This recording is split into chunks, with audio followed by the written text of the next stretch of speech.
brought to you by Palvi Agrico. आता शेतीसाठी जे काही लागणार ते घरपोच मिळणार, तेही मोबाईलच्या एका क्लिकवर।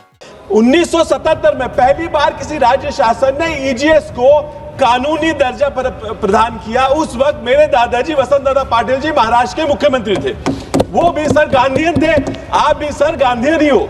सर जब अभी तो इन्होंने गारंटी को राम भरोसे छोड़ दिया, पर शायद राम जी इनके साथ नहीं है, नहीं तो 400 पार का नारा सही होता, गलत नहीं ठहरता। श्री विशाल पाटिल।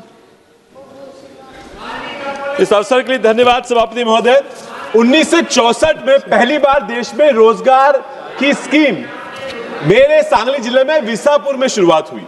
नारा था 6 दिन काम 1 दिन आराम आणि कामाला योग्य दाम। आप तो जानते हैं सभापति जी, वीसा पागे जी जनक थे इस रोजगार हमी योजना के महाराष्ट्र से। तो रोजगार हमी जो विसापुर में शुरू हुई, उन्हें एकनाथ जी, अमृत सागर जी थे, बाबा साहब पाटिल जी थे, इन्होंने सारों ने पहल की पहली बार 1964 में। ये सारे गांधीयन थे। 1972 में दुष्काल जो अकाल पड़ा, अकाल में रोजगार हमी की ये जो रोजगार गारंटी स्कीम का बहुत फायदा लोगों को हुआ था। 1977 में पहली बार किसी राज्य शासन ने ईजीएस को कानूनी दर्जा प्रदान किया। उस वक्त मेरे दादाजी वसंतदादा पाटिल जी महाराष्ट्र के मुख्यमंत्री थे। वो भी सर गांधीयन थे, आप भी सर गांधीयन ही हो। तो सर जब ईजीएस प्रोग्राम को गांधी जी का नाम दिया गया तो इट वाज ऐप। सब लोग कहते थे अच्छा हुआ, क्यों नहीं। सर गांधी जी के नाम पे एक भरोसा होता है, सर एक लोगों को भरोसा दिलाता है। तो सब लोग समझते हैं सरकार की जिम्मेदारी है, गांधी जी का नाम है। सर आपके मेरे जेब में जो पैसा उस पर भी गांधी जी का फोटो है, उससे भरोसा मिलता है, ताकत मिलती है। सर जब अभी तो इन्होंने गारंटी को राम भरोसे छोड़ दिया। सर हमें राम जी का नाम देने में कोई आपत्ति नहीं। सर आपत्ति क्यों? रोज सुबह हम राम जी का नाम लेकर शुरुआत करते हैं, पर शायद राम जी इनके साथ नहीं है, नहीं तो 400 पार का नारा सही होता, गलत नहीं ठहरता। Sir the right to livelihood has been considered as part of right to life under article 21। It's denying means of livelihood, denying life itself.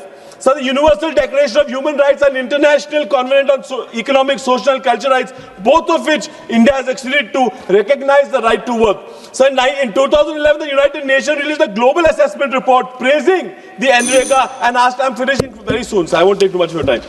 Sir ये मनरेगा ही था जो 2008 में 2020 के कोरोना में इस देश की अर्थव्यवस्था का सपोर्ट किया। चलिए क्यों बदलना चाहते हैं इस एक्ट को? महात्मा जी का नाम क्यों इसमें से निकालना चाहते हैं?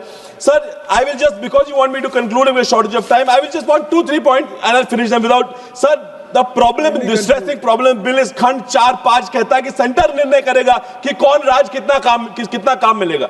सर खंड 5-1 कहता है कि सेंटर निर्णय करेगा कौन से गांव में योजना लगाई जाएगी। सर डिमांड हो तो काम एक गारंटी मनरेगा में है, डिमांड पे काम था, अब आपने बता दिया डिमांड पे नहीं होगा, सेंटर तय करेगा। सर आज ये बिल हमें गारंटी खत्म करने का बिल हो गया है sir. That's why in clause 22(2) the funding pattern has changed. Suddenly you are telling the state government, और उसकी स्थिति पता नहीं कि आप 40% देंगे, मुझे नहीं लगता हो पाएगा। आपने मुझे इसको बोलने के अवसर दिया, इसके लिए मैं आपका बहुत बहुत शुक्रिया मनाता हूं।